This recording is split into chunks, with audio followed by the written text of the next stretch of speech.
आइए हम लोग आगे बढ़ते हैं। हम लोगों का चैप्टर हो गया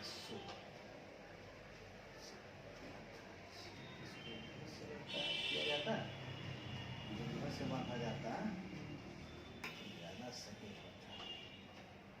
क्या पता है इसमें।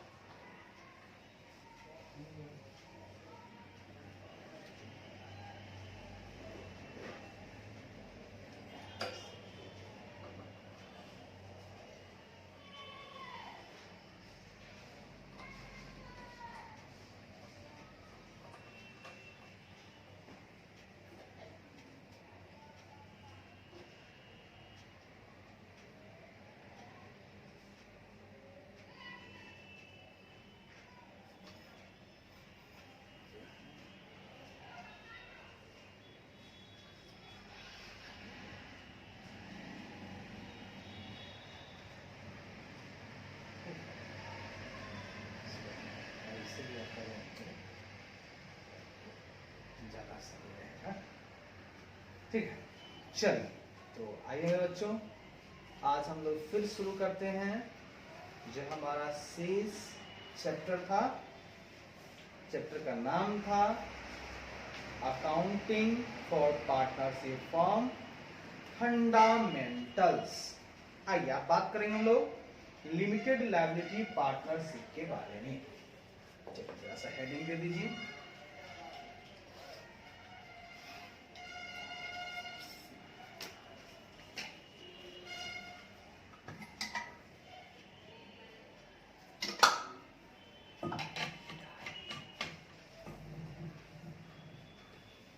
लिमिटेड लायबिलिटी पार्टनरशिप, हाँ लिमिटेड मतलब सर, मतलब आपका दायित्व जो होता है ना, एक होता है असीमित, मतलब दुनिया भर का दायित्व। एक होता है कि सीमित दायित्व। वो सीमित दायित्व उसमें रहेगा आपको, मतलब न ज्यादा काम कर सकते हैं और न ज्यादा जो है उसका सीमित रहेगा कि इतना ही पूंजी लगाना है, इतना ही आप उसमें पार्टनर रख सकते हैं, ये सब फिक्स है। ज्यादा आप लंबा चौड़ा उसको नहीं कर सकते। आइए लिमिटेड लायबिलिटी पार्टनरशिप हम लोग बात करते हैं लिमिटेड लायबिलिटी पार्टनरशिप का।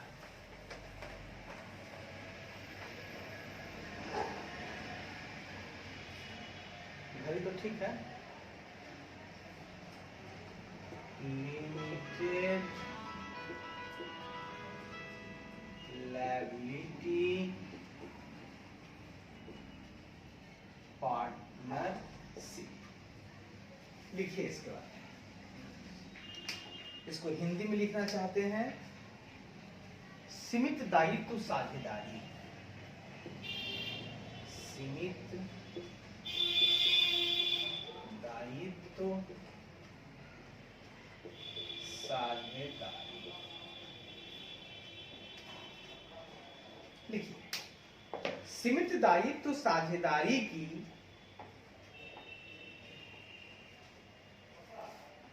सीमित दायित्व साझेदारी की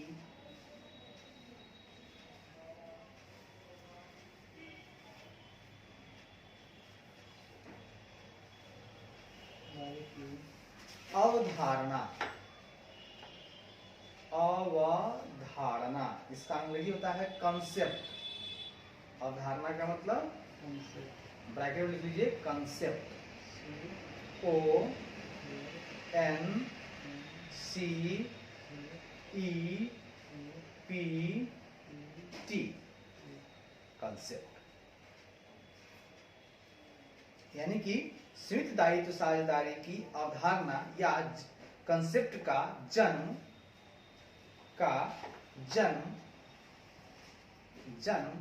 सीमित दायित्व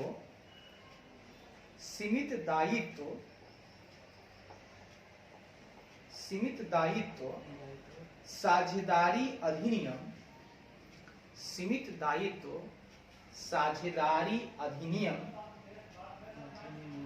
कॉमा 2008 के हाँ नहीं, के पारित होने पर हुआ। पारित का मतलब होता है ना, एक जो होता है ना वो लॉ लाता है, उसको बोलता है पारित करना। ये पारित होने पर हुआ। दूसरा पॉइंट लिखिए, सीमित दायित्व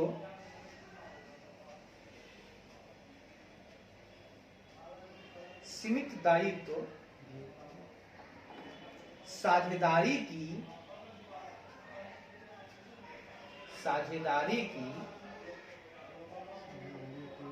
मुख्य विशेषता या मुख्य विशेषताएं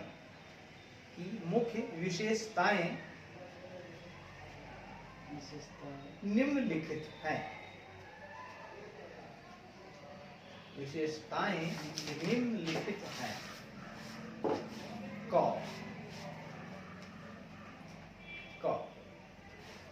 LLP के नाम का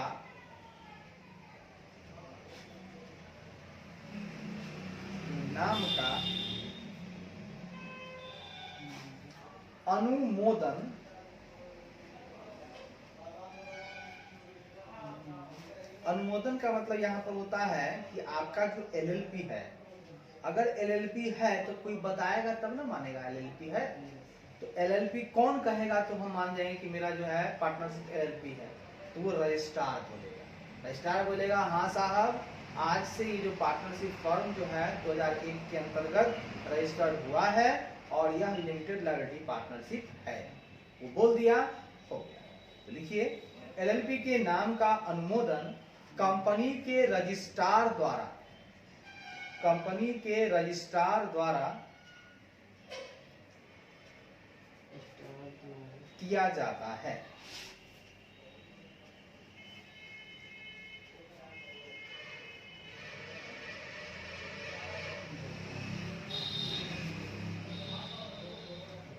LLP का जन्म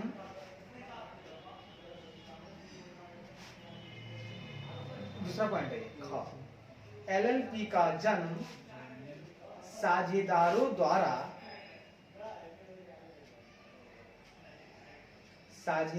द्वारा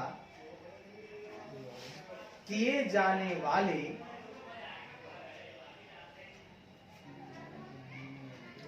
समझौता के साथ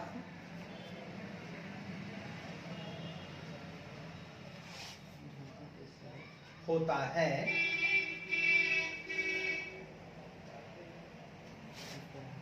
जो उनके कर्तव्यों एवं उत्तरदायित्वों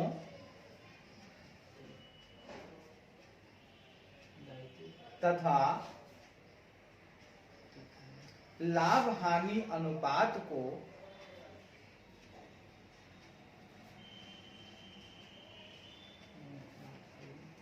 परिभाषित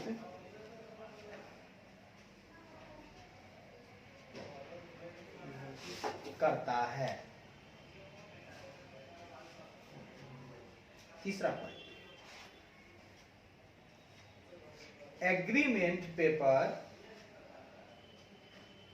अब इसमें हुआ क्या, देखिए कहानी दूसरा नंबर में कि सारे पार्टनर मिलके हम लोग समझौता करेंगे, ये होगा ये होगा ये होगा, हमारा कर्तव्य ये होगा, हमारा अधिकार ये होगा, हमारे लाभ हानि का अनुपात ये होगा। तीनों आदमी, चार आदमी हैं हम लोग, इन तीनों बातों के बारे में विचार विमर्श करते हैं। सब आदमी सहमत हो गए, हाँ हो गया LLP हो गया।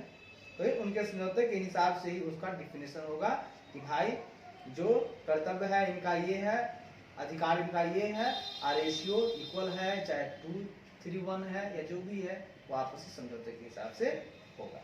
अब तीसरा कहता है, तीसरा एग्रीमेंट पेपर को, अब एक एग्रीमेंट पेपर बनेगा, ऐसे खाली नहीं, एग्रीमेंट पेपर को कंपनी रजिस्ट्रार के पास फाइल करना पड़ता है। फाइल करना का मतलब वही उनको देना, फाइल करना पड़ता है।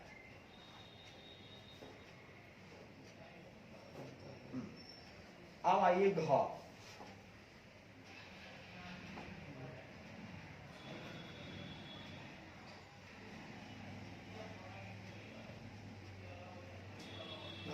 साझेदारों के दायित्व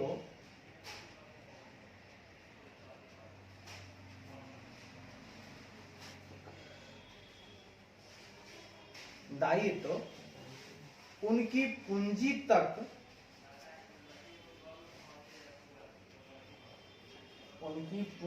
तक सीमित होते हैं।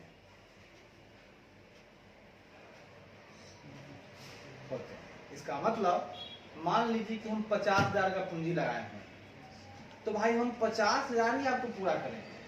ये नहीं कि आप बाद में हमसे मांगिएगा कि 20,000 का और जरूरत है, लेके आ जाइए। नहीं भाई, हम 50,000 देने का आपसे वादा किए, आप लोग किए कि 50,000 देना होगा, हमने 50,000 दिया है। इसके ऊपर का कुछ खरीदना हो, किसी को पेमेंट करना हो, हम नहीं समझेंगे। हम 50,000 दे दिए, आपको पेमेंट करना है पेमेंट कीजिए, कोई स्टॉक खरीदना है स्टॉक खरीदिए, कहीं इन्वेस्ट करना है इन्वेस्ट कीजिए। इससे ऊपर का हमसे कोई भी मत रखिएगा, दरकार की हमको दे ही देंगे हम। ये आता है सीमित।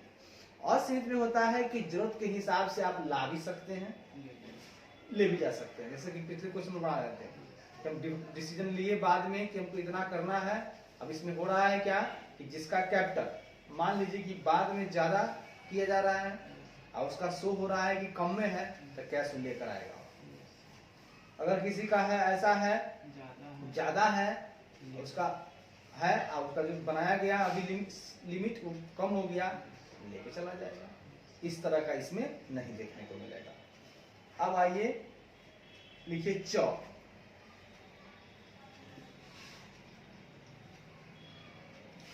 कम से कम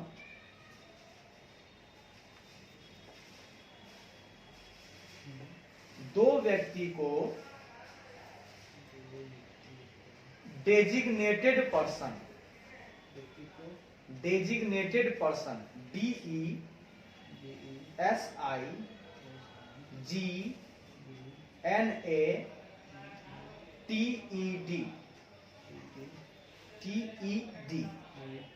डेजिग्नेटेड का मतलब होता है निर्दिष्ट, जो निर्देश देगा, है ना। निर्दिष्ट का मतलब होता है जो भाई सारा काम क्या करेगा, वो निर्देश देगा, उसके हिसाब से काम होगा। डेजिग्नेटेड पर्सन के रूप में PERSONS पर्सन्स के रूप में नियुक्त किया जाना चाहिए।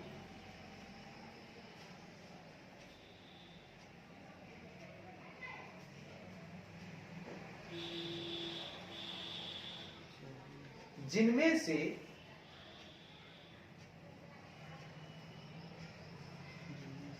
एक साझेदार का होना आवश्यक है। मतलब जो दिशा निर्देश देने के लिए आप आदमी रखेंगे, उसमें एक व्यक्ति तो कम से कम पार्टनर होगा। मान लीजिए निर्देश देना है, एक्शन लेना है, तो पार्टनर को उसमें इसलिए रखा जाएगा कि पूंजी लगा हुआ उसका, सोच समझ के कदम उठाएगा, और वो क्या कर रहा है उसको भी वाच भी करेगा, कोई गलत कदम उठा ले, तो इसलिए एक व्यक्ति जो है साझेदार उसमें रहेगा बैठा हुआ। एगो बाहरी को बुला लीजिए, कोई बड़ा ऑफिसर को बुला लीजिए, जब को लगता है बढ़िया चला पाएगा, लेकिन एक पार्टनर रहेगा। लास्ट पॉइंट लिखिए 6। सीमित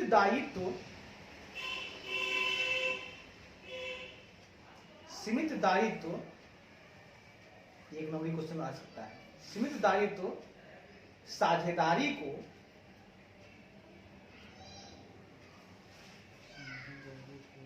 प्रत्येक वर्ष कंपनी रजिस्ट्रार के पास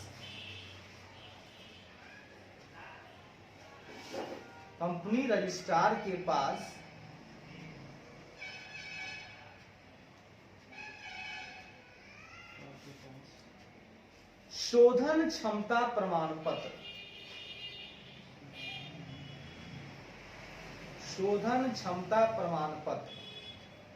कि भैया हम अभी इस काबिल हैं कि ऋण का भुगतान कर सकते हैं। मेरी हालत इतनी खराब नहीं है किसी का ऋण भुगतान ना कर पाए, इसका सर्टिफिकेट आपको बराबर देना होगा रजिस्ट्रार के पास, तब वो मानेगा कि इसका कंपनी चल सकता है, वरना तुरंत कहेगा बंद कर, है ना।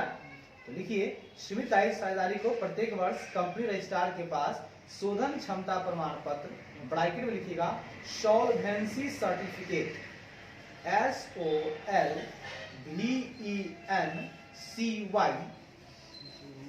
सर्टिफिकेट, CERTIFICATE,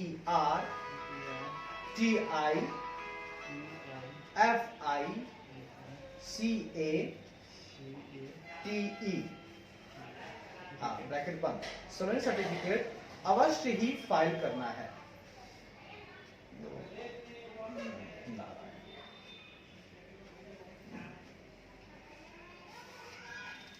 अब हम कुछ बात आपको समझाएंगे, सिर्फ सुनिएगा, ठीक है, और उसको समझ लीजिएगा, आप क्वेश्चन बनाना शुरू करना। अब हम बहुत सारी बातें ऐसी होंगी जो समझाएंगे, बोलेंगे। क्या होता है, हम कहीं सुने हैं कि बोल कर ज्यादा दिन तक याद रहता है और जल्दी समझ में आता है, इसलिए सुनना चाहिए। किताब पढ़ना बोर हो सकता है, लेकिन सुनना बोर नहीं होता है।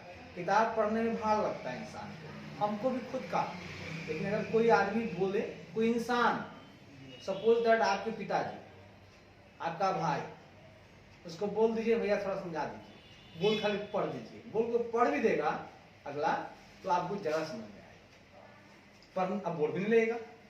आइए समझाते हैं। चलिए अब हम कुछ बात करेंगे आपके साथ कि साझेदारी तथा सीमित दायित्व साझेदारी में अंतर। ये क्वेश्चन आपके दिमाग में आया कि थोड़ा देर पहले आपको कि भाई साझेदारी है और एक है लिमिटेड वाला साझेदारी, भाई अंतर क्या है दोनों में। देखिए अंतर, पहला तो एक्ट का अंतर है, जो पार्टनरशिप अधिनियम, इंडियन पार्टनरशिप एक्ट बोल सकते हैं इंग्लिश में, इंडियन पार्टनरशिप एक्ट 1932 जो लागू करता है वो सिंपल पार्टनरशिप, पहला क्वेश्चन। उसका बात करेंगे तो लिमिटेड लायबिलिटी पार्टनरशिप एक्ट 2008 अगर लागू करता है तो वो हो जाएगा आपको LLP। एक पहला नाम काम क्लियर। अब सुनिएगा ये एग्जिस्टेंस में कैसे आता है, मतलब हम कैसे मानते हैं कि ये समझौता, ये पार्टनरशिप है। और ये तो देखिए पहला पॉइंट कहता है जो साझेदारी का जो रचना होता है, जो क्रिएशन होता है पार्टनरशिप का, उसमें एक ही बात मुख्य रूप से आपस में हम लोग करार करते हैं। क्या करते हैं? करार करते हैं या समझौता करते हैं, भैया हम लोग इतना पूंजी लगाना है, इतना इसका PSR होगा, है ना, आपस में समझौता करना है, ये काम आपका रहेगा, है ना, आपको फली सैलरी भी देंगे हम, है ना, आप अगर कैपिटल लगाइएगा आपको इंटरेस्ट देंगे, आप ड्राइंग कर लीजिएगा तो आपको इंटरेस्ट देना पड़ेगा। ये सारा अपना समझौता के हिसाब से हम लोग कर लें। तो इसमें पहला एग्जिस्ट तभी करेगा जब आपस में करार होगा। जब आपस में समझौता ही नहीं होगा, आप कोई अपना मनमौजी से नियम निकाल देगा, वो नहीं चलेगा, वो आपको पार्टनरशिप नहीं कहलाएगा। जबरदस्ती नहीं होता यहाँ पर, यहाँ दिल खुश तो मिलिए, दिल में नहीं है प्यार मोहब्बत दूर भाग जाओ, ये कहना है इसका। लेकिन जो ये लिमिटेड लायबिलिटी पार्टनरशिप है, हालांकि इसमें यहाँ लिखा हुआ है कि LLP का जन्म साझेदारों के वाले समझौते के साथ होता है, लेकिन इसमें एक नियम है, समझौता इसमें आता है, लेकिन इसमें एक आ जाता है कि इसमें जो लॉ है, LLP लॉ जो गाइडलाइंस देता है, उसको अगर आप फुलफिल करते हैं तभी LLP कहलाइएगा। अपना विचार रखिए, लेकिन उससे अलग आपका विचार नहीं होना चाहिए। इसमें लग जाएगा कि इसका रचना जो है विधान करता है। विधान का मतलब वही एक्ट, वही लॉ, जिसका लॉ कहता है उसके हिसाब से आपका फुलफिल हो गया तो आप उसके दायरे में आ गए। ये विधान द्वारा इसका रचना होता है। अगला है रजिस्ट्रेशन। पार्टनरशिप का रजिस्ट्रेशन जरूरी नहीं होता है। ऐसा नहीं है भाई हम पार्टनरशिप में तो रजिस्ट्रेशन करवाना ही पड़ेगा तभी हम खोल सकते हैं, ऐसा कुछ नहीं है। लेकिन LLP को रजिस्ट्रार के पास फाइल करना ही पड़ेगा आपको, ठीक है। जो कंपनी का रजिस्ट्रार होता है, कंपनी का रजिस्ट्रार हेड होता है, जो बैठता है आपको जिला में बैठेगा। कंपनी का एक रजिस्ट्रार होगा, मुजफ्फरपुर जिला में रजिस्ट्रार बैठा होगा, तो रजिस्ट्रार के पास आपको जाना होगा और फाइल करना होगा कि भैया हमको LLP एक्ट के तहत पार्टनरशिप एक्ट बनाना है और उसका ये सब है, इतने पार्टनर है, इतना पूंजी है, इतना पैसा, सब वो देखेगा, वो फिल हो गया, आपको कहेगा ठीक है ओके। तो इसको फाइल करना जरूरत है, रजिस्ट्रेशन करवाना पड़ेगा, बिना रजिस्ट्रेशन के नहीं मान्यता मिलेगा इसको। और इसमें बहुत फायदा है, हो सकता है कि उसका डिटेल देखेंगे। लिमिटेड में क्या होता है कि आपको टैक्स को लेकर के भी है ना कुछ इसमें बेनिफिट होगा, इसीलिए उसमें आप फॉलो कीजिएगा, उसका फुलफिल कीजिएगा, तभी आपको माना जाएगा कि आप जो है कि LLP हैं, अदरवाइज नहीं। अब अगली बात है एंटिटी की बात। तो साझेदारी में क्या होता है, जो साझेदार होते हैं, तो साझेदारी का जो अस्तित्व है वो साझेदारों से भिन्न नहीं होता है। इसका कहने का मतलब है कि जो साझेदार लोग सोचते हैं, यानी कि साझेदारी में वही बात चलता है। तो साझेदारी और साझेदार अलग नहीं है, क्योंकि हम मालिक कोई नहीं है, एक मालिक होता है, बाकी लोग काम करने वाले होते, तो उसको कहते कि अलग अलग है ना। कंपनी जो कहेगी हमको करना पड़ेगा, यहाँ कंपनी कुछ नहीं कहेगी, मैंने साझेदारी जो है पार्टनरशिप है वो कुछ नहीं कहता है, हम सभी लोग जो कहते हैं वो वहां पर लिखाता है, वही गाइडलाइन होता है। तो आपसी समझौते के हिसाब से होता है, इसलिए यहाँ पर अस्तित्व जो है दोनों का अलग अलग नहीं है, साझेदार और साझेदारी। साझेदार का मतलब हो गया सिंगल पर्सन और साझेदार का मतलब है सारे पर्सन। तो सारे पर्सन में कोई मालिक है ही नहीं है, तो कोई का बात कोई मानेगा ही नहीं, अपने विचार से होता है, इसलिए अस्तित्व जो है दोनों का अलग नहीं है बल्कि एक है। इसमें जानते हैं आप साझेदार पहले LLP का अस्तित्व साझेदारों से अलग होता है, क्योंकि आपको LLP एक्ट का मानना पड़ रहा है। एक्ट कह रहा है इतना रखना है तो उतना ही आप उसके दायरे में है, उससे कम है तो ठीक है, उससे ऊपर जाएगा तो आप नहीं मान्यता मिलेगा। तो इसमें अपना विचार रख सकते हैं, उस पर जाने के बाद नहीं है, कम रखना है रख लीजिए, अधिक नहीं रख सकते हैं। इसलिए इसमें क्या चलेगा, अस्तित्व जो है LLP का जो है साझेदारों से अलग होता है, उसका अपना कुछ रूल है, उसको आपको फॉलो करना होता है। बात है नंबर ऑफ पार्टनर्स की। तो साझेदारी में तो बताए थे न्यूनतम 2 पार्टनर होता है और अधिकतम 50 होता है। इसमें लिमिटेड में क्या होता है, न्यूनतम 2, लेकिन अधिकतम की कोई सीमा ही नहीं। बताइए, लगाया है नाम में लिमिटेड, नाम में लगाया है लिमिटेड, अब कहता है कि अधिकतम का कोई सीमा ही नहीं, तैयार करना पड़ेगा। एक कह दिया तो कह दिया, न्यूनतम तो 2 रहेगा लेकिन अधिकतम कोई सीमा। लायबिलिटी 500 हो सकता है, 500 हो सकता है। लायबिलिटी, हाँ लायबिलिटी साझेदारी में जो होता है साझेदारों का असीमित दायित्व होता है। देखिए सिर्फ लायबिलिटी में ध्यान रखिएगा, वहां लिमिटेड लायबिलिटी है ना, इसमें अनलिमिटेड लायबिलिटी। किसमें, जो पार्टनरशिप सिंपल है 32 वाला, उसमें अनलिमिटेड है दायित्व। अब कुछ भी आपका दायित्व हो सकता है कि ऐसा नौबत आ जाए कि आपको अपना जमीन बेच कर भरपाई करना पड़े, पार्टनर है ना, अगला चढ़ जाएगा तो इतना आदमी कहाँ जाएगा, कहेगा ना भैया कम से कम इसको बेड़ा पार लगा लो, जो भी है बेच के दे दो इसको, वहां पर आपका अनलिमिटेड हो जाएगा। लेकिन यहाँ कहता है इसमें साझेदारों का दायित्व उनकी पूंजी तक ही सीमित है, ये वो फर्क है जिसको दोनों को भिन्न कर रहा है। बाकी जहाँ संख्या की बात है, संख्या तो इसका लिमिट में है, उसका अनलिमिटेड नहीं, इसको समझना होगा, पूंजी से खाली इसको आपको करना होगा। कुछ समझा दिए हैं, आप इसको देख के याद करिएगा। आगे बढ़ो, अब हम बात करेंगे आपसे एक राइट्स ऑफ पार्टनर। पार्टनर का अधिकार क्या है और पार्टनर का दायित्व क्या है, आखिर हम दोनों को समझेंगे ना। आप बोल तो दिए कि असीमित दायित्व है, उसका सीमित दायित्व, आगे दायित्व है क्या, तो समझ लेते हैं। लिखता है साझेदारों के कर्तव्य निम्नलिखित है, यानी कि दायित्व निम्नलिखित है, ड्यूटी निम्नलिखित है। पहला, काम करने का कर्तव्य।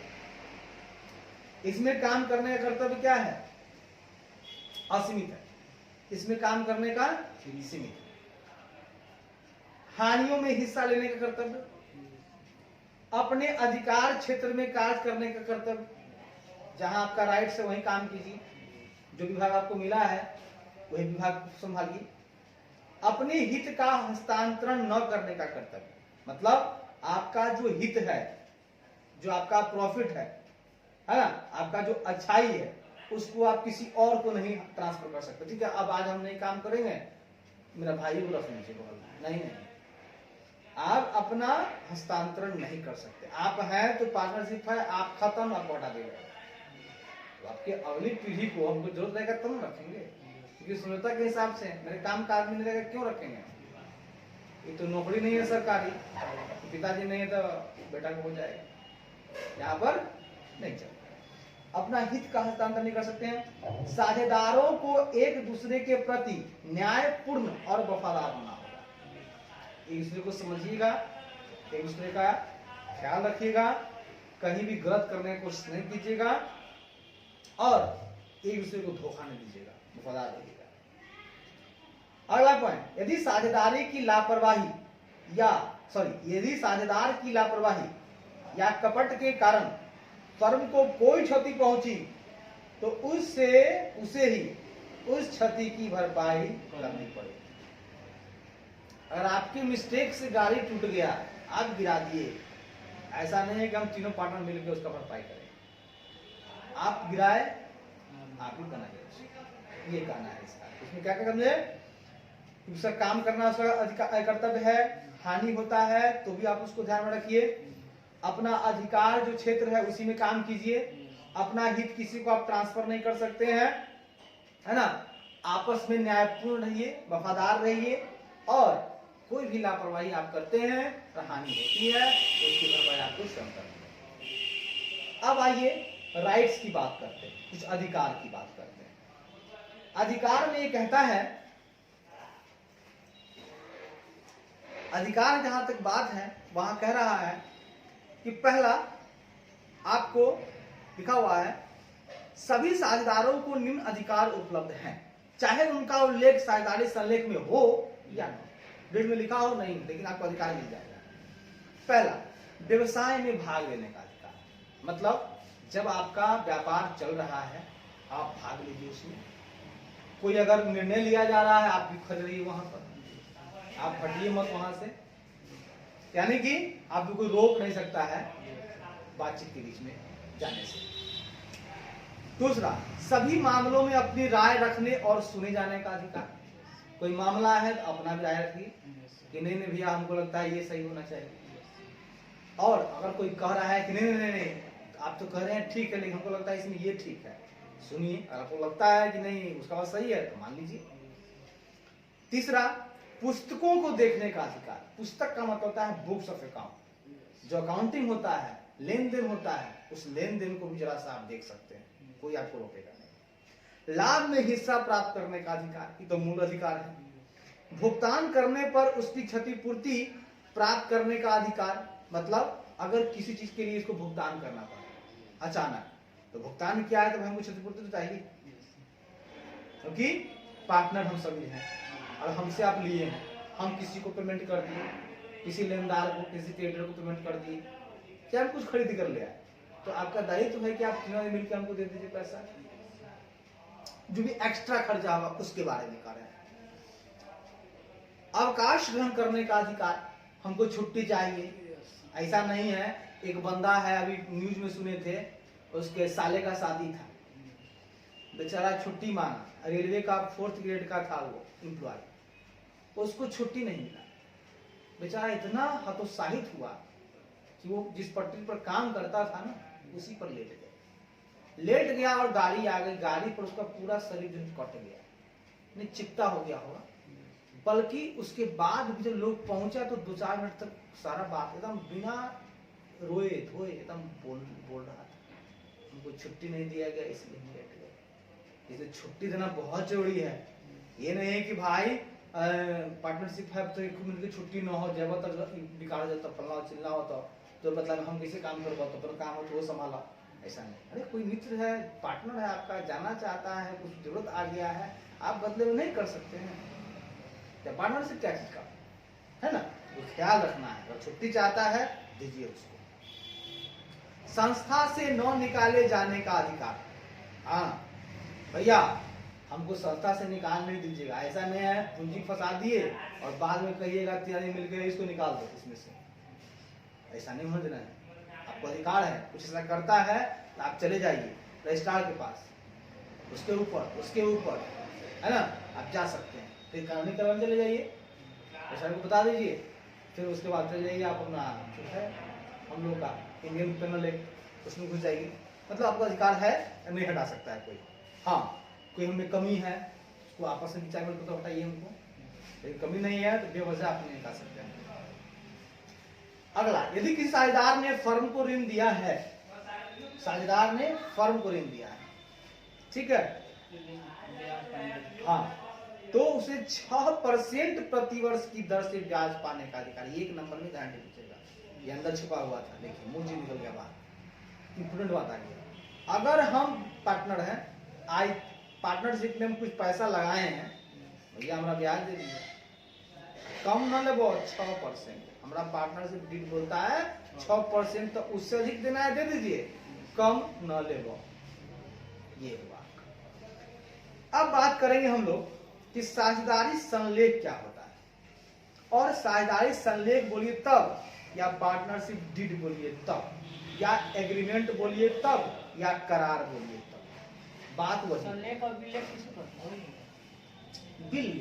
विलेख और संलेख, साझेदारी संलेख, साझेदारी विलेख, विलेख और संलेख लिखा होगा, हाँ वही हुआ। संलेख हुआ तब, विलेख हो तब, या आपका पार्टनरशिप डीड बोलिएगा तब, करार बोलिएगा तब, एग्रीमेंट बोलिएगा तब, सब एक ही है।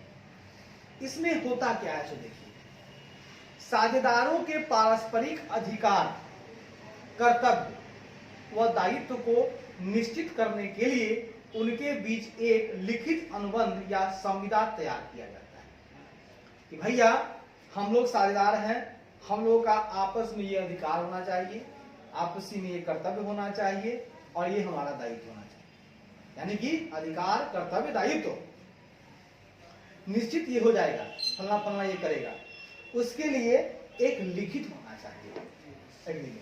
बिना लिखित के तो कोई भरोसे नहीं कीजिएगा, बोली का तो भरोसा खत्म हो गया। तो लिखित अनुबंध या संविदा तैयार किया जाता है, जिसे साझेदारी संलेख या साझेदारी विलेख कहते हैं। आगे है कि नहीं, कि भैया हमारा अधिकार क्या होगा, हमारा कर्तव्य क्या होगा, हमारा दायित्व क्या होगा, उसको लिख डालो। एक एग्रीमेंट सरकारी आता है, 5000 के मोहर वाला ले लीजिए, स्टाम्प पेपर, बजाबते तीनों पार्टनर का नाम लिख दीजिए, एड्रेस, नाम, पता सब डाल दीजिए, क्या काम कौन करेगा, क्या उसका कर्तव्य रहेगा, कहाँ तक दायित्व रहेगा, कहाँ कहाँ जाने का अधिकार रहेगा, टोटल बात को लिख दीजिए, और तीनों आदमी साइन मार, वो पक्का सबूत है, कोर्ट उसको मानता है, जब भी दिक्कत आए उसको केस कर दीजिए। ऐसे सदा पर लिखिएगा, उससे कोई फायदा नहीं होगा। हो गया।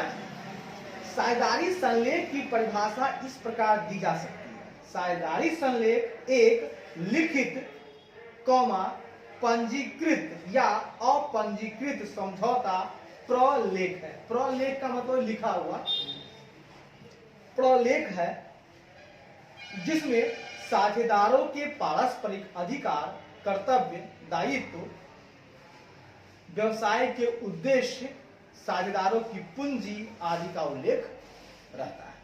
सब चीज, अधिकार, कर्तव्य, दायित्व तो रहता ही है, पूंजी कितना लगा रहा है कौन, वो भी रहता है, समझ गए। अब कौन व्यवसाय कर रहे हैं आप, वो भी रहता है।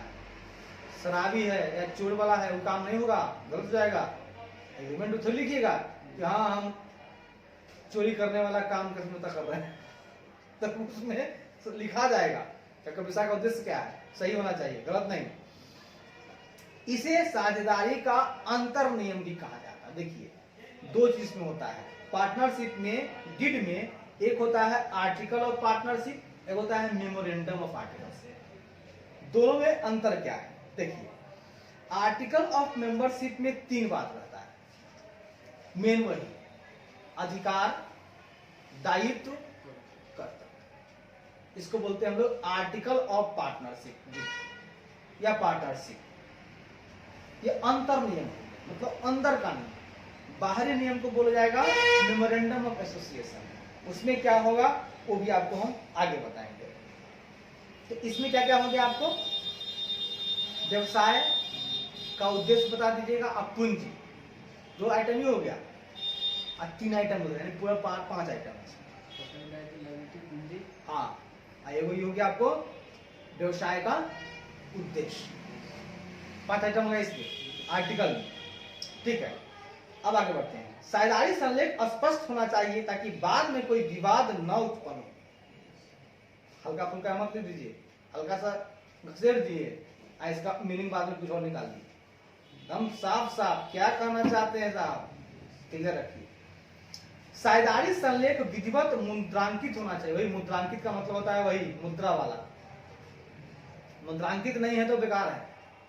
नहीं आते हैं, कौन बैठा रहता है मुद्रा वाला, अति खोल के बैठा रहता है, दुकान काट का मुद्रांक विक्रेता, इसको मुद्रांक ना बोला जाता है मुद्रा, लेकिन मतलब अथी में पैसा देके कागज आप खरीदना है तो ये मुद्रा ही में सरकार को चलेगा पैसा ये, तो मुद्रांकित होना चाहिए। साझेदारी संलेख पंजीकृत या अपंजीकृत हो सकता है। मतलब साझेदारी संलेख आपको मन है तो रजिस्टर्ड करवा लीजिए या अनरजिस्टर्ड भी हो सकता है। मतलब इसमें रजिस्ट्रेशन चाहिए, किसमें, लिमिटेड वाला में करना पड़ता है, इसमें बिना रजिस्ट्रेशन चल जाएगा। जैसे ई बनवाए तो यहाँ जाकर के रजिस्ट्रार के पास साइन करवा लीजिए, यहाँ का जरूरत सील रख लीजिए, काम उतना ही करेगा, ये लिख दिया है। पंजीकृत हो सकता है या अपंजीकृत हो सकता है। अच्छा, इसमें अब देखिएगा, इसमें फर्म का नाम अब आ गया मेमोरेंडम एसोसिएशन, खोल के नहीं दिया है, लेकिन ये आपका मेमोरेंडम एसोसिएशन का ही बात कर रहा है। आपको खोला नहीं है कोई दिक्कत नहीं, लेकिन एक बात कर रहा है आपको मेमोरेंडम ऑफ एसोसिएशन का। इसमें क्या कर रहा है देखिए, फर्म का नाम क्या रहेगा, व्यवसाय की प्रकृति, वहां भी लिख दिया व्यवसाय का उद्देश्य, यहाँ है प्रकृति, बात देख लेगा। फर्म की अवधि, साझेदारी पूंजी नहीं, ये भी बात कर रहा है उसी का, आर्टिकल ऑफ एसोसिएशन का ही बात कर रहा है, क्योंकि अधिकार कर्तव्य दायित्व के साथ उसमें था ना पूंजी और उद्देश्य, यहाँ भी बात कर रहा है। फर्म की अवधि कब तक चलेगी, साझेदार का पूंजी क्या लगेगा, ब्याज का दर, ब्याज का कई तरह का ब्याज हो सकता है, ड्राइंग कीजिएगा वहां ही ब्याज है, एक्स्ट्रा कैपिटल लगेगा वहां ही ब्याज है, लोन दीजिएगा वहां ही ब्याज है, तो क्या दर होगा तो आपको लिखा जाना चाहिए, और नहीं लिखेगा तो 6% तो आइए। उसके बाद साझेदार द्वारा लिए गए ऋण, भैया कौन साझेदार कितना उससे हमको ऋण ले सकते हैं लिखवा दीजिए, तो साझेदार तैयार रहेगा, देना होगा तो तैयार रहेंगे। ऐसा नहीं हो कि बाद में मांगा हमारे पास व्यवस्था में रहेगा, आप पार्टनर बन जाएंगे तो उस समय जबरदस्ती करेगा 2 करोड़ तो लिखवाए तो वो लिखा देना चाहिए भाई कितना आप ले सकते हैं, हम लोग को कितना देना पड़ेगा। साझेदार द्वारा दी जाने वाला ऋण हो गया, उस पर ब्याज की दर, साझेदार द्वारा आहरण बताया आपको, साझेदार का प्रवेश, कितना साझेदार और प्रवेश हो सकता है, फिर अवकाश ग्रहण हो सकता है, अवकाश ग्रहण या मृत्यु की दशा में, हाँ अवकाश ग्रहण देखिएगा, साझेदार का प्रवेश होगा तो, अवकाश होगा तो, या मृत्यु होगा तो ख्याति का मूल्यांकन किस विधि से करेंगे। ख्याति का मूल्यांकन होता है, आता है तब भी, जाता है तब भी। जाता है तो जानते हैं जो आता है उसको बढ़ाते हैं, आने वाले में क्या करते हैं कि जो आता है उसको हम लोग क्या करते हैं घटा देते हैं, आज जो है उसको बढ़ा देते हैं। वहां होता है गेन रेशियो, यहाँ सिग्निफिकेशन रेशियो। एडमिशन में चूंकि आएगा तो पुनका को सिग्निफाइज करना पड़ेगा, इसलिए उसको बढ़ाना पड़ता है, एक फायदा है, और जो आता है उसको घटाना पड़ता है। तो ख्याति का मूल्यांकन क्या विधि होगी उसका भी लिख लीजिए। पंच निर्णय, भैया कौन कौन बैठ के निर्णय करेगा, पंच निर्णय में इसको मुख्य रखिएगा, वो बता दीजिए पंच निर्णय हो सकता है कि नहीं। देखिए कहीं भी सुनिए ना, घर हो चाहे बाहर, पहले पंच का क्यों निर्माण किया गया, भाई आपस में बैठ के समझ लेंगे तो कोर्ट कचहरी का चक्कर नहीं पड़ेगा।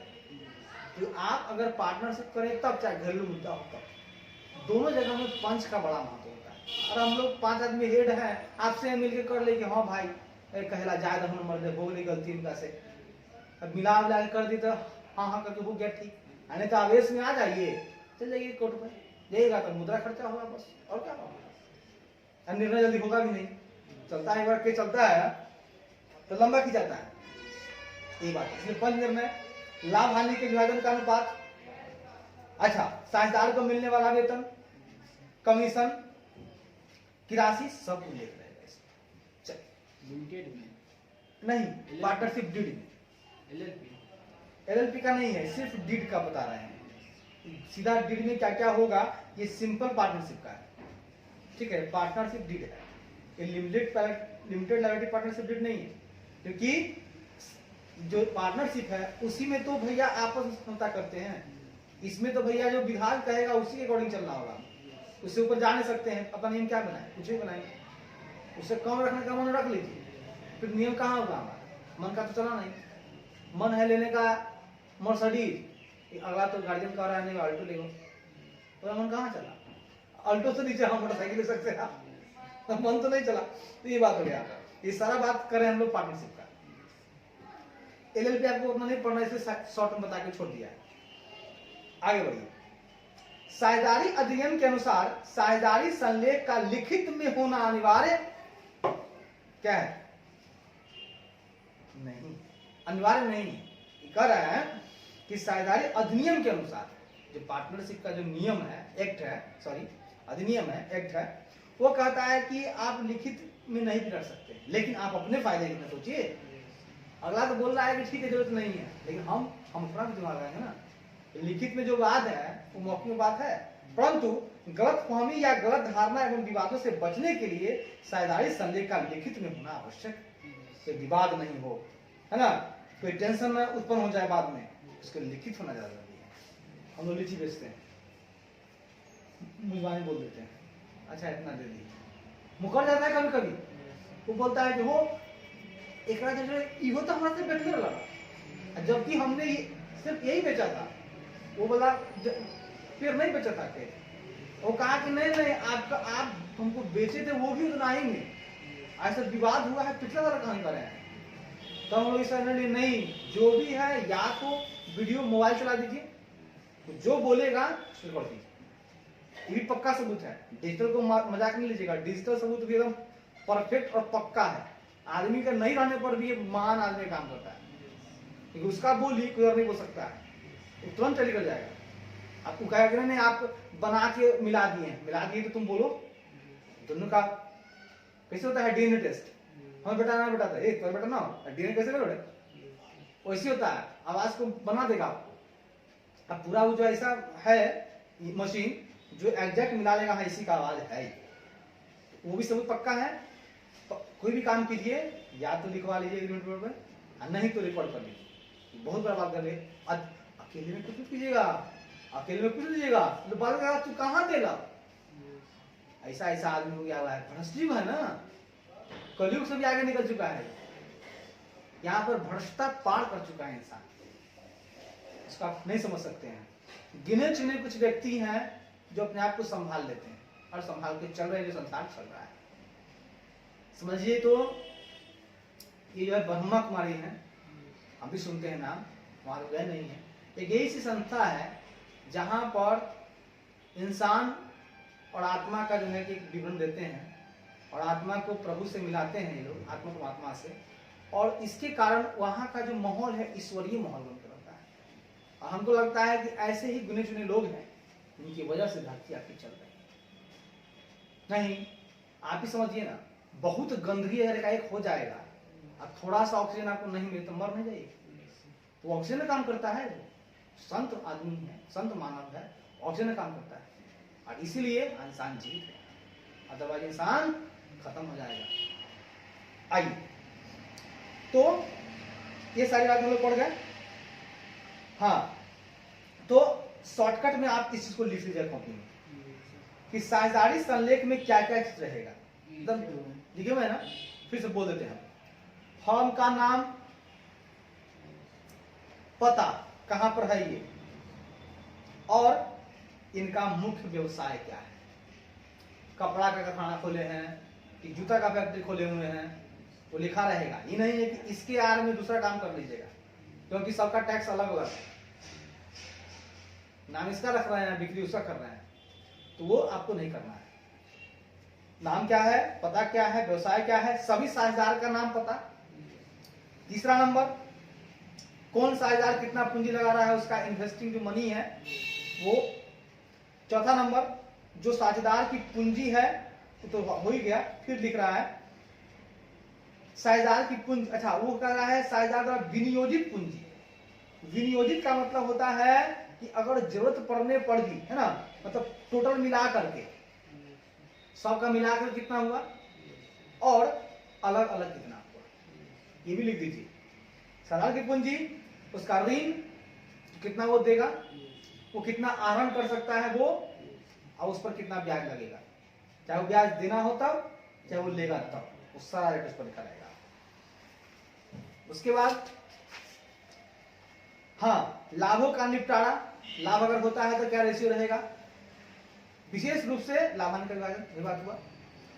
प्रत्येक साझेदार को स्वीकार्य आहरणों की राशि तथा ऐसे आहरणों का समय अंतराल। भैया आहरण तो कर रहे हैं, लेकिन कितना समय अंतराल में बता दीजिएगा, ये भी लिखा रहना चाहिए, क्या रहना चाहिए।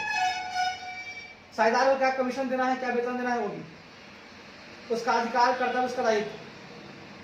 अगर साझेदार प्रवेश करता है या अवकाश करता है, ठीक है, चाहे मृत्यु होती है उसको, तो क्या उसका नियम रहेगा, उसको क्या क्या नियम पालन करना होगा। भैया कोई आएगा आपको दम सहना पड़ेगा, कोई जाएगा आपको फायदा उठाना पड़ेगा, ये सारा उसमें लिखा रहेगा। हाँ, साझेदार जो अवकाश ग्रहण करता है, ठीक है, तो उसका दायित्व जो होगा वो कहां तक होगा, उसका दायित्व जो चुकाना होगा, उसकी चुकाने की क्या विधि होगी। आप छुट्टी पा रहे हैं, ठीक है, तो आपके पहले, ठीक है, वो कहेगा लिखा रहेगा, ठीक है, आपका जो पूंजी जितना लगाए हैं उससे जो लाभ कमाए हैं, है ना, तो जो पूंजी आप उसमें लगा रहे हैं उस पूंजी के हिसाब तक उससे जो भी घटा नफा हुआ है, जो भी लायबिलिटी उत्पन्न हुई है, उसको भुगतान करना पड़ेगा। आपकी जितनी पूंजी है वहां तक, लाभ तो लिए ही है, जो दायित्व होगा वो भी देना पड़ेगा ना आपको। जैसे मान लीजिए आप 50,000 रुपए लगाए, उससे लाभ भी हो सकता है, नुकसान हो सकता है, नुकसान को थोड़ा रहेगा, आप ही कीजिएगा। जब लाभ कमाए थे तो आप ही कमाए थे, तो वहां तक का आपको देना पड़ेगा, दायित्व चुकाना पड़ेगा। साझेदारी प्रारंभ करने का तिथि क्या होगा, फर्म के लेखांकन का अवधि क्या होगा, 6 माही कीजिएगा कि साल में कीजिएगा एक बार अकाउंटिंग, वो भी लिख दीजिए। हाँ, अब प्रारंभ जो है डेट लिख दीजिए कि फला तारीख को आरंभ होती है ना, 1901-1-1912 अगर लिखा रहेगा। ये जो संस्था है 1912 से चली आ रही है, एस्टैब्लिश 1912 लिख देता है, संस्था इतने सालों से चली आ रही है, डेट रहेगा उस पर। साझेदार के दिवालिया होने से उत्पन्न होने वाली हानि का उपचार। अगर मान लीजिए कोई दिवालिया हो गया, कोई साझेदार, अब क्या होगा, उसका हानि जो होता है उसकी भरपाई कैसे करेंगे, वो भी लिख दीजिए। बाकी वाला पूरा करेगा कि जो आदमी दिवालिया होगा कहीं से लेकर आएगा, क्या करेगा, वो सारा कहानी इसमें लिखा जाना चाहिए। साझेदारों के बीच विवादों के निपटारे के लिए अपनाई जाने वाली विधि, पंच से लीजिएगा, पहले पंच निर्णय कीजिएगा, जाइएगा कोर्टे में डायरेक्ट, विवाद होता है तो इसका भी वहां पहले लिख दीजिए कि नहीं भैया पहले आपस में पता करेंगे, नहीं मानेगा तो आगे बढ़ेंगे, लिख दीजिएगा। उसके बाद खातों की रचना तथा उनका उपक्षण। जो अकाउंटिंग आप करते हैं, ठीक है, डबल एंट्री से कीजिएगा, सिंगल एंट्री से कीजिएगा, उसकी रचना कैसी होगी, और अकाउंटिंग जो होगी आपकी उसका ऑडिट करवाना है कि नहीं। पार्टनरशिप में कंपलसरी नहीं है, कंपनी में कंपलसरी है, तो पार्टनरशिप में करवाना है तो करवाइए, नहीं करवाना है तो नहीं करवाइए, तो लिख दीजिए उसमें। फर्म के विघटन की प्रक्रिया और विघटन के बाद खाते का निपटारा। अगर फर्म डिसॉल्व होता है तो भैया विघटन कैसे होगा, उसका प्रक्रिया क्या है, तो क्या करना है, डिसॉल्यूशन का मतलब जानते हैं, बनाएंगे रिलेशन अकाउंट, सबको क्या करेंगे, पुराने वाले को खत्म कर देंगे जितना भी है। उसके बाद नया पर जो होगा कुछ चेंजिंग, ठीक है, तो वहां पर जो भी प्रॉफिट या लॉस होगा वो पार्टनर्स आपस में बांटेगा। विघटन हो रहा है, पुराना रिजर्व वगैरह है, उससे अपना अकाउंट बढ़ाना पड़ेगा, लॉस है तो घटाना होगा, और जो बचा हुआ कैपिटल है अपना लेके जाइए। आगे अगर व्यापार करना है तो जो बचे हुए हैं वो करेंगे, और नहीं तो अपना कैश जो कैश में लेकर जाइए। तो जो बिक्री का प्रक्रिया है वो करना पड़ेगा। लास्ट में है व्यवसाय के संचालन के संबंध में कोई अन्य विषय, मतलब अगर कोई और भी बात है आपके मन में ऑपरेशन को लेकर के, उसको भी लिख कर। तो हम लोग यहां तक पढ़े। अब हम लोग लास्ट में एक बहुत ही बढ़िया चीज पढ़ेंगे, उसका क्वेश्चन देंगे। कहता है साझेदारी संलेख के अभाव में भारतीय साझेदारी अधिनियम 1932 की व्यवस्थाएं। अगर पार्टनरशिप डीड हम लोग आपस में काम किए तो कुछ हम लोग लिखे नहीं, तो हमारा डीड जो है, हमारा सॉरी एक्ट जो है, वो हमारा कुछ कहता है कि आपको मानना पड़ेगा। आप लिखे ना लिखे, लेकिन हमारा भी कुछ बात मानना होगा। जैसे वो कहता है एलपी एक्ट कि मेरा सारा बात मानना होगा, ये कहता है कि नहीं कुछ बात मेरा मानना होगा। पहला बात क्या है सुनिए, साझेदार को वेतन को लेकर के है और कमीशन को लेकर के। तो कहता है धारा याद रखिएगा सिर्फ 13। और एक क्वेश्चन कब उठ रहा है, जब साझेदारी संलेख में कोई उल्लेख न हो। भैया आप एक साझेदार हैं, आप कार्य कीजिए, कोई दिक्कत नहीं है, लेकिन ना वेतन मिलेगा, ना कमीशन मिलेगा, ना कोई भी अन्य पारिश्रमिक आपको मिलेगा। जबरदस्ती आप डिमांड नहीं कर दीजिएगा, ना हम काम के लिए हमरा चाहें तो पार्टनरशिप लिख रहो तो ना डीड कहे छे, एक्ट कहे छे कि डीड में आप कुछ नहीं लिखे हुए हैं, आपको लेने का अधिकार नहीं है। दूसरा, लाभ हानि का विभाजन का रेशियो नहीं था, तो कोई टेंशन नहीं है, बराबर बांट लीजिए, ये 13 का बी। पर 13 याद रखिएगा। 13 याद करने का नियम ये होगा, 1932 में आपको 13 जैसा कुछ नजर आ रहा है, 1 9 3 2 है ना, इसमें 1 भी और 3 भी है। क्या होता है कि दिमाग में कुछ बैठाना पड़ता है, याद कैसे रहेगा, और आस पास का चीज याद रखिएगा तो ध्यान में रहेगा। 1932 में इसे याद निकाल लीजिएगा, 13 छुपा हुआ उसमें बैठा हुआ है। उसी 13 का ABCD चल रहा है, कोई टेंशन नहीं है। ए में था सैलरी, बी में था आपको लाभ विभाजन, और 13 का C में है आपको पूंजी पर ब्याज। पूंजी पर आपको ब्याज कब नहीं मिलेगा, अब नहीं मिलेगा, परंतु यदि साझेदारी संलेख में पूंजी पर ब्याज देने का प्रावधान हो तो ब्याज लाभ में से ही दिया जा सकता है। अब देखिए बात कैसे बदला, नियम तो कह दिया कि देना ही नहीं है पूंजी में, लेकिन अगर साझेदारी संलेख में लिखा गया कि नहीं नहीं ब्याज दिया जाएगा, लेकिन ब्याज कब दिया जाएगा, भैया लाभ होगा तब देंगे ना। फिर वहां पर नियम कर दिया कि नहीं हानि होगा तो फिर नहीं दिया जाएगा, ऐसे तो दिया नहीं जाएगा, और हानि होगा लिखा हुआ है तो ये हानि होगा तो नहीं दिया जाएगा, लाभ होगा दिया जाएगा। उसके बाद इंटरेस्ट ऑन लोन, अभी लोग पढ़े हैं भैया, कुछ नहीं कह रहा है तो 13 का डी से याद रखिएगा डेप्ट, डी से डेप्ट याद रहेगा, लोन होता है डेप्ट, और सी से कैपिटल होता है, इससे सी से याद रहेगा कैपिटल पूंजी पर ब्याज नहीं ब्याज मिलेगा, नहीं मिलेगा, और डेप्ट 13 का डी, डेप्ट पर नहीं मिलेगा, खाली ए और बी याद रखना है। बी से ब होता है लाभ, लाभ कर दीजिएगा, बी से ब लाभ हो गया, और ए से याद रखिएगा एगो, ए से स है सैलरी, स में आ आता है, स ए एगो सैलरी याद रखिएगा। भाई कोई आदमी सैलरी पहले चाहता है इस टाइप से कि मिले हमको, डी तक तो काम हो गया कि अगर कुछ नहीं कहेगा तो 6% की दर से ब्याज आपको दिया जाएगा, और हानि होने की दशा में भी दिया जाएगा।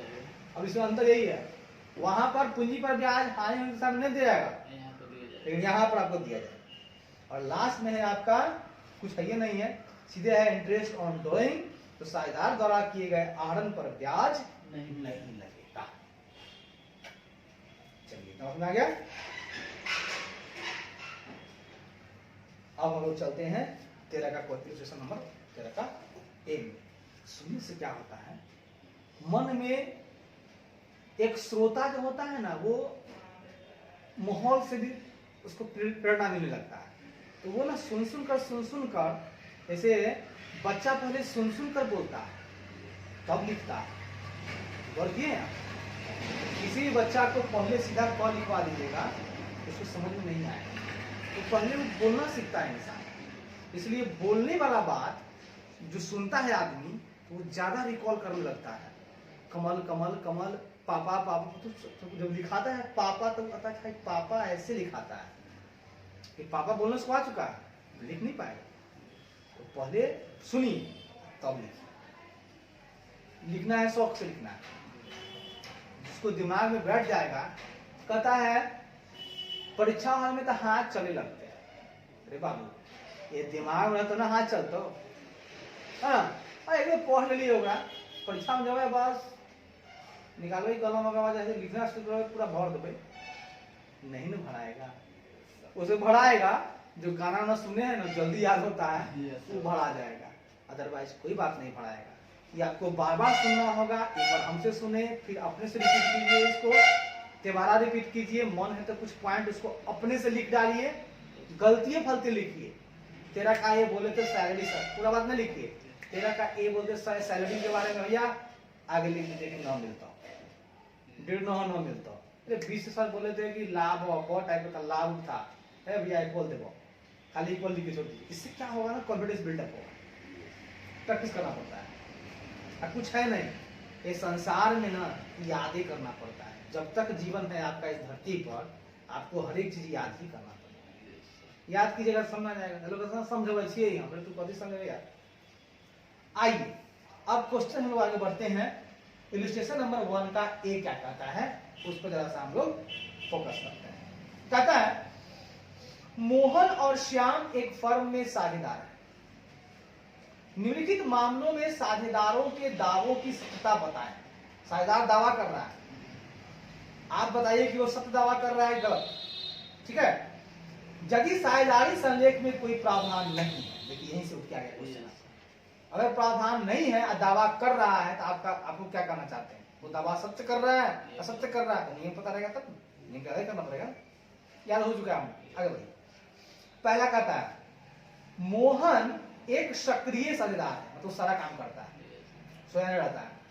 वह प्रति वर्ष 10,000 वेतन की मांग करता है। वेतन नहीं मिलेगा, साझेदारी संलेख तो दिया ही नहीं, कुछ लिखा है, तो मांगा कैसे जी? नहीं मिलेगा। इसका आंसर देखिए, मोहन का दावा गलत है। मोहन वेतन पाने का अधिकारी। दूसरा, श्याम ने फर्म को ऋण दिया। श्याम ने क्या किया? एक पार्टनर था यहाँ, फर्म को ऋण दिया। वह ऋण पर 10% वार्षिक दर से ब्याज की मांग करता है। 6% देंगे, इसमें देंगे, लेकिन हानि होगा क्यों देंगे? देना तो है, लेकिन देंगे 6%। 10% कैसे मांगा जी? लिखा हुआ है। श्याम की मांग गलत है। श्याम केवल 6% वार्षिक की दर से ऋण पर ब्याज लेने का अधिकारी है। तीसरा, मोहन और श्याम ने पूंजी के रूप में क्रमशः 20,000 और 50,000 फर्म में लगा रखा है। 20,000 और 50,000। एक तरह से देखा जाए तो इसको रेशियो बनाया जाएगा तो 20:50 नॉर्मल, कि भैया एक आदमी 20 लगा तो 20 के रेशियो में वो लाभ लेगा, यानी कि 2:5 कहेगा तो ठीक रहेगा। लेकिन यहां गिफ्ट नहीं है। मोहन चाहता है लाभों का विभाजन बराबर हो। कहता है ना कि पूंजी जो है उसने लगाया है 2:5, लेकिन चूंकि पार्टनरशिप डीड तो है नहीं, तो उसका मांग तो सही है ना, डीड में रहेगा तो बराबर होगा। आई मांग रहा है बराबर, तो उसका दावा तो अच्छा ही है। ये नहीं कुछ कहे तो बराबर बराबर चलेगा। लिखा हुआ है मोहन की मांग सही है, साझेदारों में लाभ का विभाजन बराबर बराबर ही होगा, होके करेगा, तो जो मांगा तो अच्छा ही मांगा तू। चौथा, श्याम चाहता है कि पूंजी पर 6% वार्षिक की दर से ब्याज ऐड किया जाए। वो पूंजी लगाया था एक्स्ट्रा, बोला हमको 6% से ब्याज दो। गलत है। पूंजी पर ब्याज हम देंगे कब? लाभ होगा तब, और वो भी डीड में लिखा रहेगा तब। शायद में लिखा रहेगा कि हाँ तुझे को ब्याज दिया जाएगा तो हम देंगे, लेकिन लाभ होगा तब देंगे। हानि होगा तो लिखा रहेगा तुझे नहीं देंगे। यही अंतर है। तो श्याम की मांग गलत है, साझेदारों की पूंजी पर ब्याज प्राप्त करने का अधिकारी नहीं होता। आपको पहला का 1 का ये बन गया, भी वैसा ही है, बना लीजिएगा। अब आपको हम बताते हैं कुछ, इसको घर से आप कंप्लीट लाइएगा। कितना टाइम हुआ? 1 ही घंटा हुआ अभी। देखिए बोलने से कितना माइंड असर पड़ा। चलेंगे थोड़ा पानी में पीते हैं। अब आपको बताएंगे। अभी हम लोग पढ़ेंगे पार्टनर्स कैपिटल अकाउंट। मतलब जब पार्टनरशिप खोल रहे हैं आप, पार्टनरशिप में काम कर रहे हैं, तो पार्टनर का क्या कैपिटल होगा, बढ़ेगा घटेगा, कैसे उसका ट्रीटमेंट होगा, वही तुमको पढ़ना होगा। लिखता है इसमें, हम लोगों को इस अध्याय में साझेदारी खाते से संबंधित निम्न मुद्दों पर ध्यान केंद्रित करना होगा। हम लोगों को पार्टनर्स कैपिटल अकाउंट पर ध्यान देना होगा। पहला, डिवीजन या distribution of profit among partner पर ध्यान देना होगा। पीएल एप्रोप्रिएशन पर ध्यान देना होगा। इंटरेस्ट ऑन पार्टनर्स कैपिटल पर ध्यान देना होगा। इंटरेस्ट ऑन पार्टनर्स ड्राइंग पर ध्यान देना होगा। इंटरेस्ट ऑन पार्टनर्स लोन पर ध्यान देना होगा। रेंट पेड टू पार्टनर पर ध्यान देना होगा। सैलरी टू पार्टनर पर ध्यान देना होगा। कमीशन टू पार्टनर पर ध्यान देना होगा। कमीशन टू मैनेजर पर ध्यान देना होगा। और transfer of profit to reserve account पर ध्यान देना होगा। भैया अगर कोई प्रॉफिट को कहता है रिजर्व में ट्रांसफर कर दो, कर देंगे। और लास्ट में गारंटी ऑफ प्रॉफिट, भैया लाभ की क्या गारंटी है, इस पर ध्यान देना होगा। ये लाभ मिला या हानि हुआ, इसकी बात चल रही है। इसमें लिखा हुआ है, साधारणतः साझेदारी के खाते पुस्तपालन की दोहरा लेखा प्रणाली double entry system of book keeping के आधार पर बनाए जाते हैं। डबल एंट्री सिस्टम का मतलब होता है कि दो जगह खाता खुलेगा, तो बोलते हैं डबल एंट्री सिस्टम। ठीक है, डबल एंट्री सिस्टम का मतलब हो गया कि साझेदारी में प्रत्येक वर्ष के अंत में आपको व्यापारिक खाता खुलेगा, ट्रेडिंग अकाउंट, फिर आपको प्रॉफिट एंड लॉस अकाउंट खुलेगा, फिर आपको profit and loss appropriation account खुलेगा, फिर आपको बैलेंस शीट खुलेगा। ठीक है, जब आपका एंट्री डबल चलेगा तो गलती होने का चांस नहीं रहेगा, है कि नहीं।